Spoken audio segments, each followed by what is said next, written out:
Je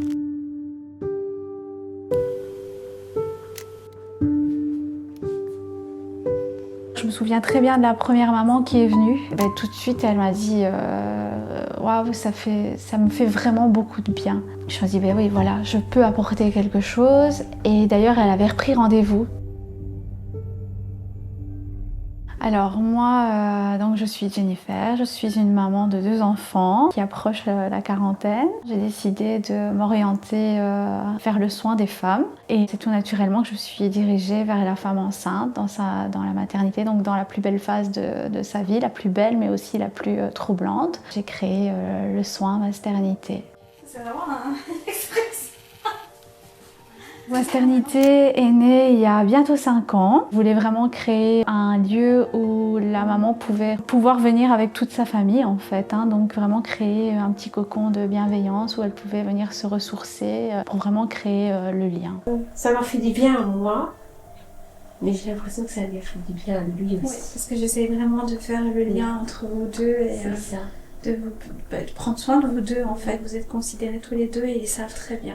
Je suis coiffeuse de base. Ma maternité est née aussi du vécu d'une femme, donc mon vécu à moi. J'ai été maman solo. C'est un bébé surprise aussi, donc j'ai connu ça. J'ai connu 2 grossesses tout à fait différentes. J'ai connu un non-allaitement, un allaitement. Donc avec toutes ces connaissances, j'ai pu me rendre compte de tout ce que la femme pouvait subir pendant sa grossesse, mais souvent isolée en fait. Et moi, j'ai voulu les accompagner, être là et pouvoir les aider avec tout ce que moi j'avais pu vivre et tout ce qui m'avait manqué, j'essaye de leur donner. Ça fonctionne assez bien parce qu'elles arrivent à être soulagées en 1 heure de soins.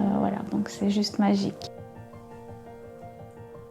Par le massage, vraiment qu'elle ait eu ce temps d'être posée. On doit vraiment reconsidérer l'acte différemment, je pense, dans un point de vue bienveillance. Donc vraiment, ce qui a créé Maternité, c'est le bouche à oreille. Donc on est vraiment dans l'humain et il n'y a pas eu de marketing, il n'y a pas eu de grosse pub. Une femme ne conseille vraiment que ce qui lui fait du bien à une autre femme. Il n'y a pas de temps chronométré, il y a toujours une approche d'écoute avant. Je m'adapte à chaque maman, à chaque besoin.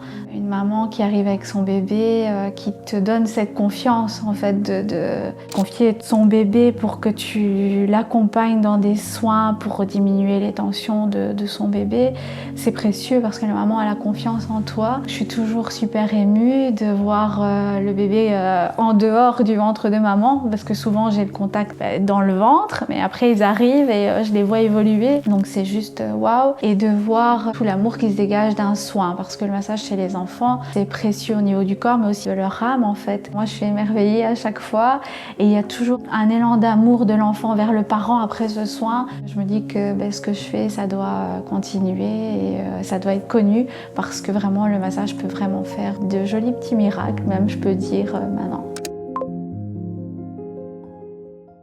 Ça va faire plus ou moins 3 ans que Masternange est née. Lors d'un soin, il y a toujours d'abord l'écoute et je me suis bien rendu compte que dans cette écoute, les mamans souvent avaient dans leur histoire des arrêts de grossesse et que peu importe le temps que ça avait duré, il y avait toujours une blessure dans le cœur de ces mamans. Il était inconcevable pour moi d'une maman qui était venue quand tout allait bien, de ne pas pouvoir la suivre après. Donc je me suis intéressée à ça. Oui, vraiment les mamans anges ont énormément besoin que quelqu'un prenne soin d'elles parce qu'il y a peu de choses qui sont mises en place. Donc moi je suis neutre et j'accueille vraiment leur histoire et ensuite m'occuper de leur petit corps. Donc un soin de Masternange, de maman ange, c'est vraiment quelque chose de précieux et qu'il faut vraiment mettre en lumière.